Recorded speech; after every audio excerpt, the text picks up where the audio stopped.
we're going to move into the thinking involved in actually taking a systems approach.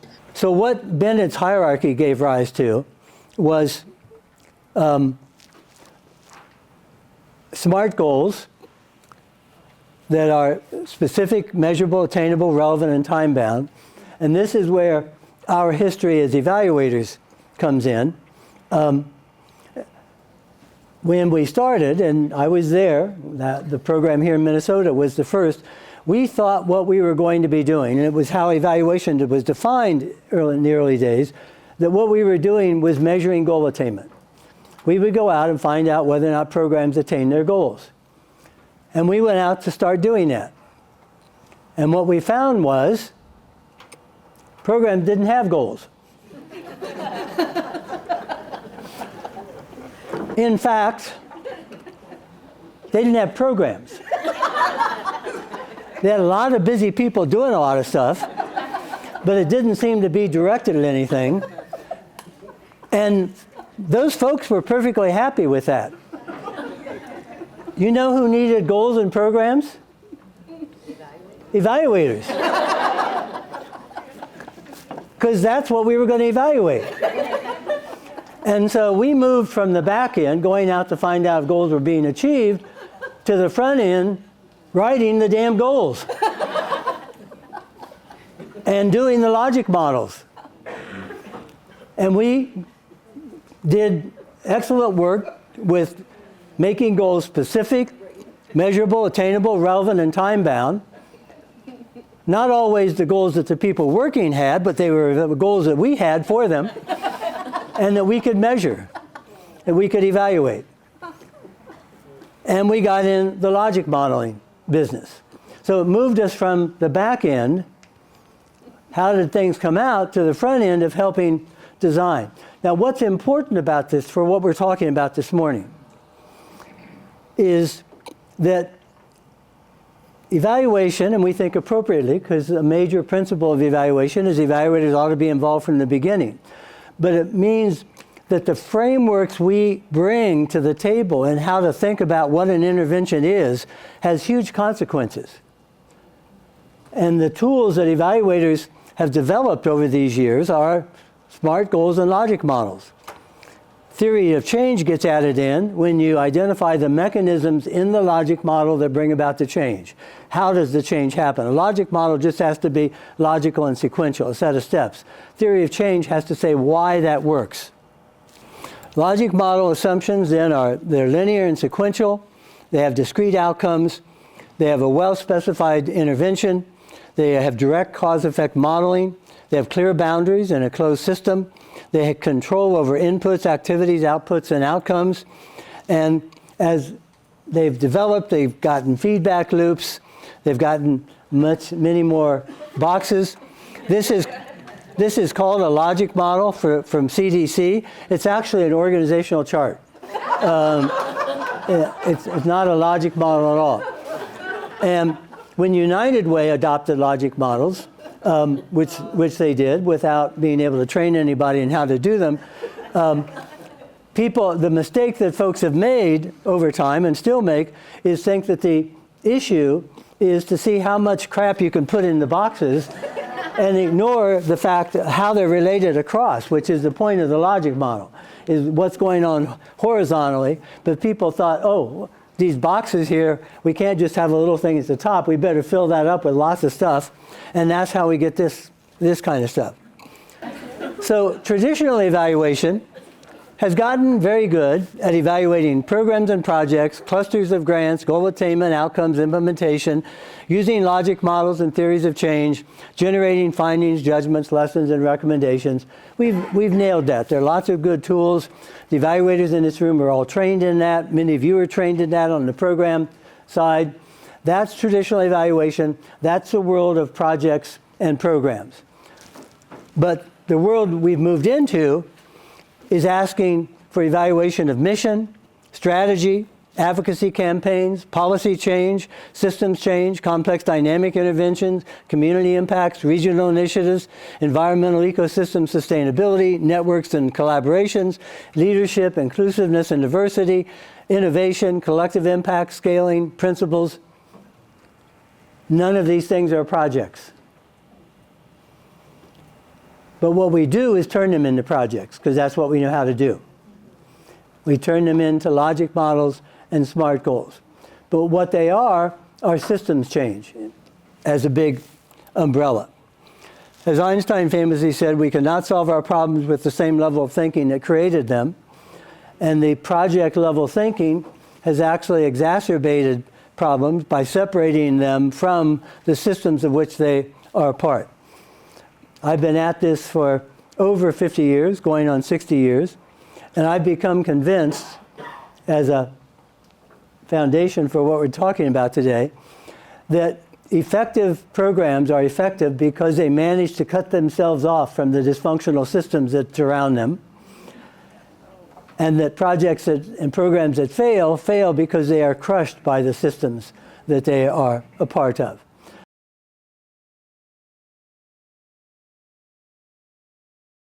So systems transformation is inherently emergent. It happens through decentralized actions of many diverse actors. It's cross-scale, across different categories of things that go on, different specializations. It's often nonlinear. Small actions can have big reactions. Big actions can have small actions. It's cumulative, and it's often resisted. Part of the challenge of doing it.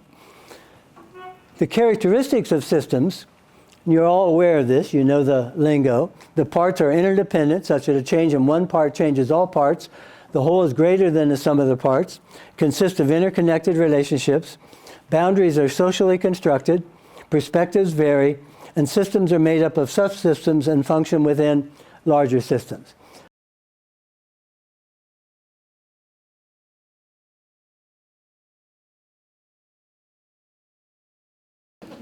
So I'm going to take you through converting a classic extension education program into a systems intervention.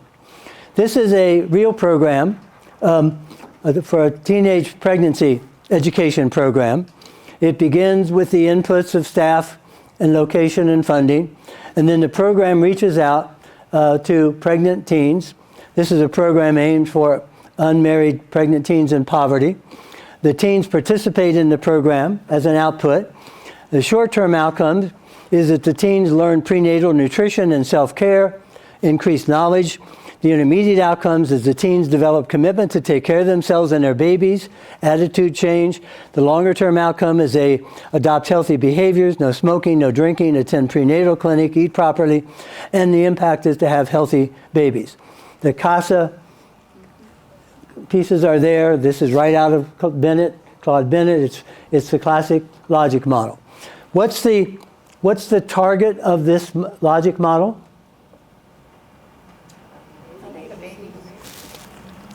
To get there. Who's the program targeting? The mother, the individual young woman.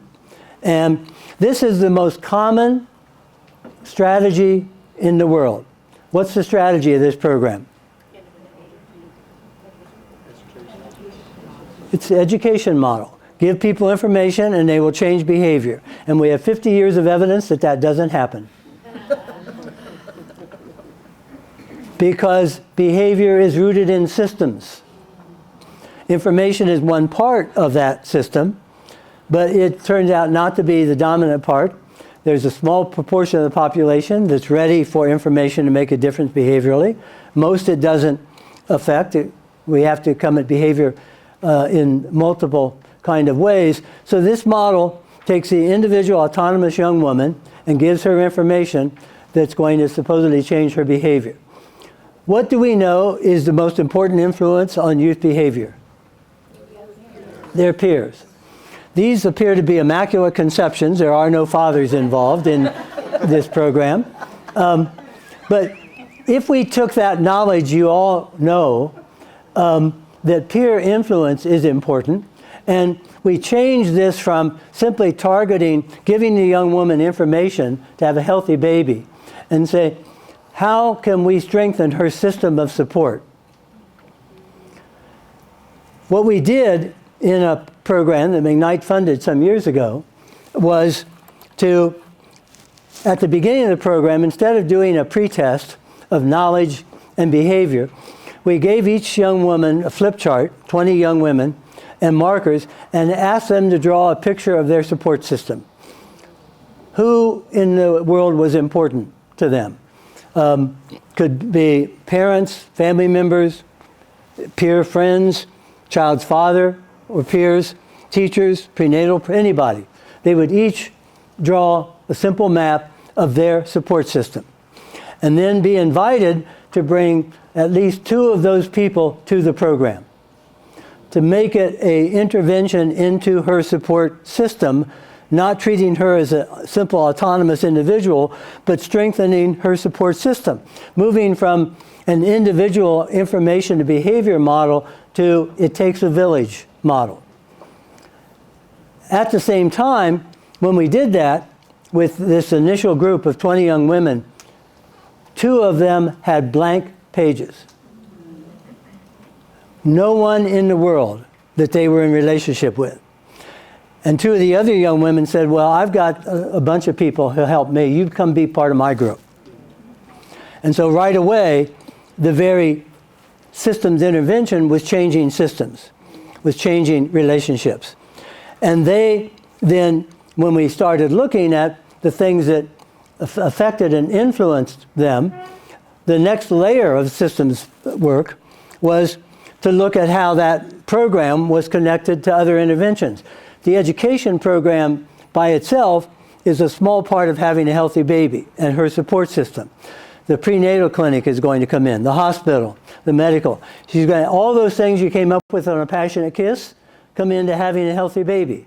The political system, the welfare system, the transportation system.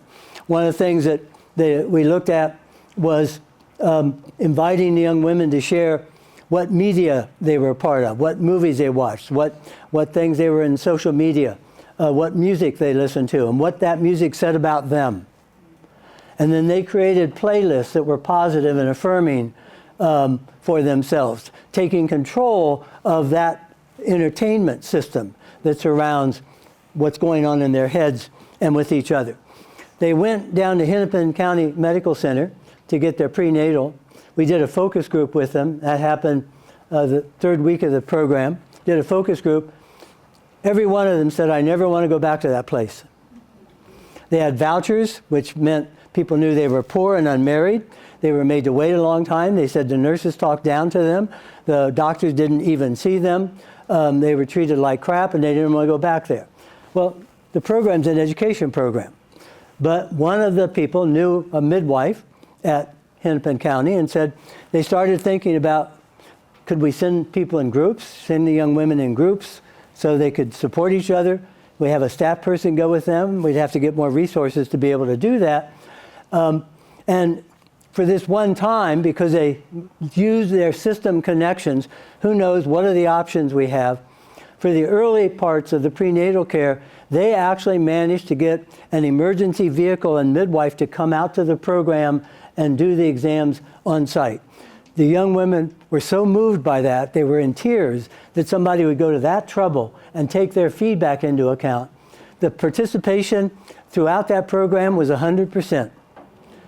Because of how they were treated, because of the care and respect that they were given, and because they were not coming alone. They were coming as a group. And of course, that support system was important not just during the pregnancy, but afterwards. So you're strengthening a system of support and beginning to make connections among these silos that are what's ultimately going to lead to a longer-term sustainable system. Now, this isn't difficult. It's simply changing the question that we ask.